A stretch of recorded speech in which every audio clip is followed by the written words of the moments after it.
really big rodent problem in our... We just recently had our first frost on October 17th, and today we are going to be harvesting our sweet potatoes and our dahlia tubers and preparing them for storage. This is all that's left from our sweet potatoes over here.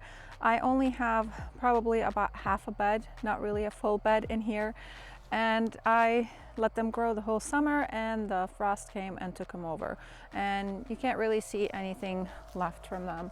This is how the whole garden pretty much looks like right now. For the dahlia tubers, I have these pruners right here. We're going to be using them to cut off the tops of the dahlia tubers. Those are all dead by now. And I also have this masking tape over here.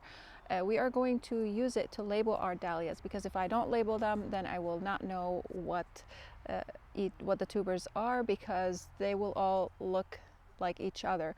So I won't be able to tell them apart. We also have a permanent marker over here. You can use a garden marker. That would probably last better, because we are going to be storing the tubers in some vermiculite later on, and I'll show you how I'm doing it.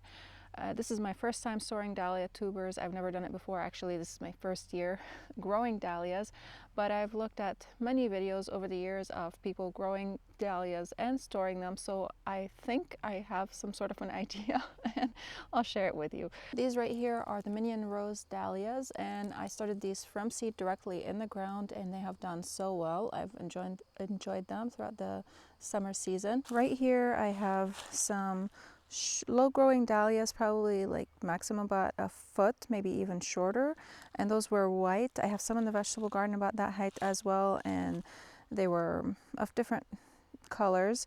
I didn't pay attention to them really this summer.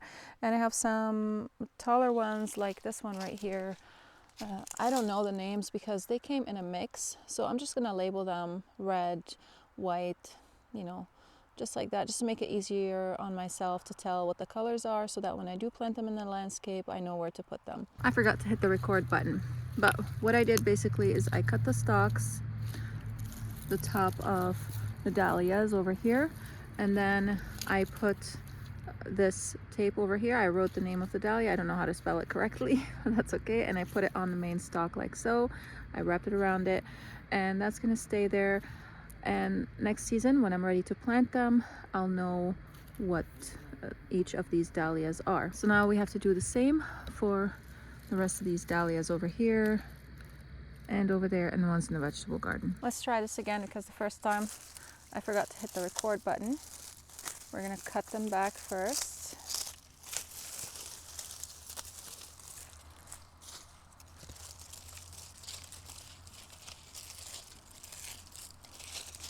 These don't necessarily have a main stalk, but I'm going to choose a stalk that's kind of on the thicker end.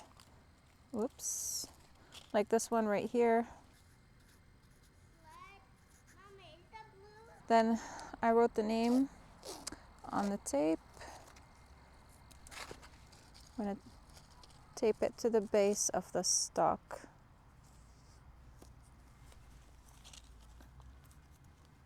Now these will dry, and I probably will have to tighten the tape a little bit on them after they dry a little bit, but this is better than nothing.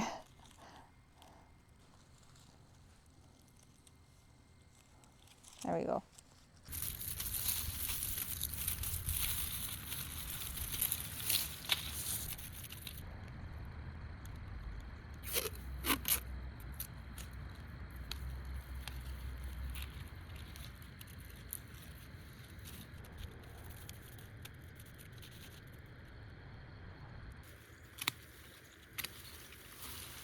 When it comes to harvesting the tubers from the ground, preferably you want to use a fork, but my husband is using the fork right now to harvest the sweet potatoes, so I'm going to be using the shovel. You also want to have whatever you are using to dig the tubers with far away from the tubers, so that you don't end up slicing the tubers or piercing them, because whenever you slice a tuber or pierce it, then you will lose the chance of that tuber possibly surviving. So I'm going to try my best to not slice these tubers. It's really hard using a shovel, I find it. It's very much like harvesting potatoes. Just want to take my irrigation out of here so I don't slice it also. So I'm about, I would say, 8 inches away or so from the tubers. I don't suspect these are going to be large tubers because, as I have mentioned, I planted all these dahlias from seed, and I don't believe that they had the chance to grow their tubers super large yet. So we're gonna see what we have over here. Looks pretty healthy. So I think also next season we'll probably be able to take some divisions out of these tubers. Now I'm not going to be able to take all the dirt off, but I'll show you what we're going to do after we harvest them. The soil is very moist. Recently we had some rainfall for 2 days straight, so the soil is very saturated. It's really good for the trees though. I'm not sad about that at all. I don't want to shake it too much because I don't want to break the tubers. They all look very healthy. I'm super happy with them. Now we got to do all these dahlias over here, and then I'm going to go check on my husband, see what he's doing.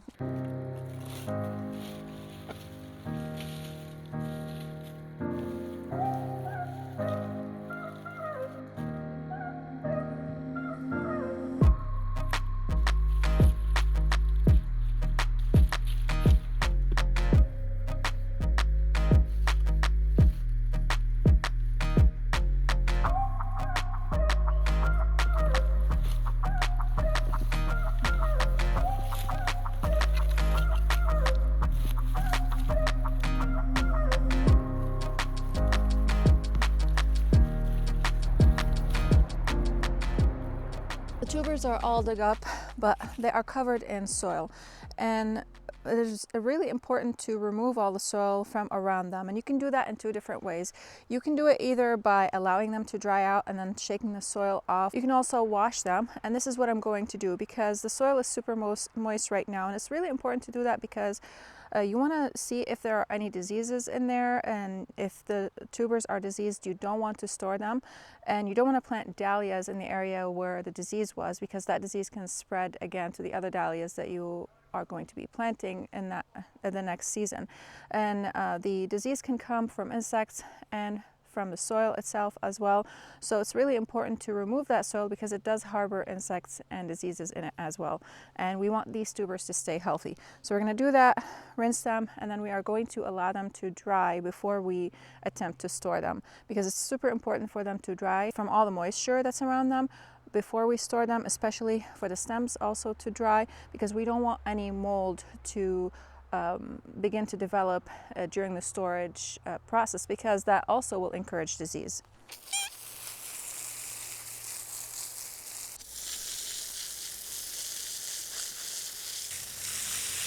And look at the amount of tubers you get just from a seedling. This is one seed, and this is all the tubers that it has produced. I'm going to say that if you can grow a dahlia from a seed, go ahead and do it because it's so much cheaper than buying the tubers. The tubers are a lot more expensive than growing a seedling because you could buy a packet of seedling for about $3 to $4 max, sometimes $2, and you will be able to plant a whole bunch of dahlias rather than just buying a tuber for that amount or even more. Earlier this year I made this contraption, which is basically just a few pieces of wood, and I put this hardware cloth over it, and this is perfect for drying, allowing the dahlias to sit on it to dry.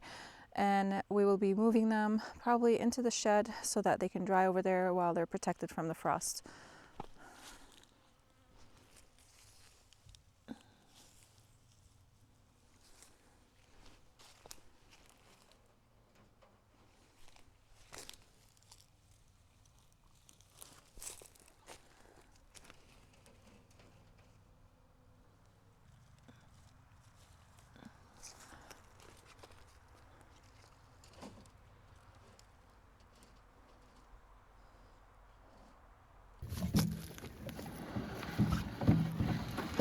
And this is our sweet potato harvest. It's pathetic, but look at these potatoes. Oh my goodness, they are gigantic. Unfortunately, a lot of them got eaten by the rodents. We have a really big rodent problem in our vegetable garden this year, and hopefully we can get rid of it before next season. But look at this one. Oh my, it is gigantic. I didn't plant a lot of sweet potatoes this year, probably like 5 plants or so. So I did not expect much anyways. And these, I believe, are the Murasaki, the purple ones. So I still have a few dahlias that I need to harvest. I'll harvest those off camera. But basically, after the dahlias dry up, we are going to be storing them in some vermiculite, and I'll take you along with me once that once the dahlias are ready, and show you what I'm doing. I'm not an expert by any means, but I'm sharing the process with you. And if you guys know of anything that I'm doing wrong, hey, let me know so that I can correct it. But hopefully this is inspiring and educational for you guys. And I will see you again in the next video, because I think we are done for today. And I'm just going to do what I can do before it gets dark over here. And if you are new here, don't forget to hit that subscribe button and the bell to receive notifications of whenever I upload new videos. Thank you so much for watching, and I'll see you again in the next video. Bye! I just want to show you guys this tree. I just can't get enough of it. It is gorgeous. This is our maple tree.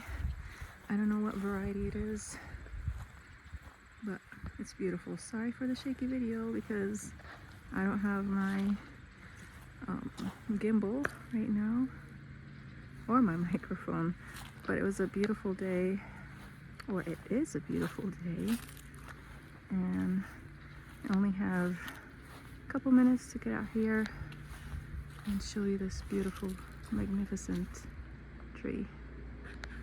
It's just gorgeous.